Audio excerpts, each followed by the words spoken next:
சின்ன சின்ன கண்கள் ரெண்டு என்னென்னவோ எண்ணம் கொண்டு.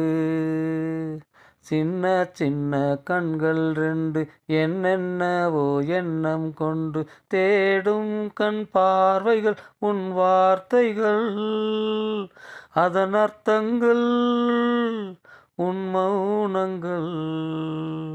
பகலின் பார்வை சூரியன், இரவின் பார்வை சந்திரன், மனதின் பார்வை என்னவோ நினைவு என்றே சொல்லவோ. அது உன்னோடு ஒரு சங்கீதம், உன் கண்ணோடு ஒரு தெய்வீகம்.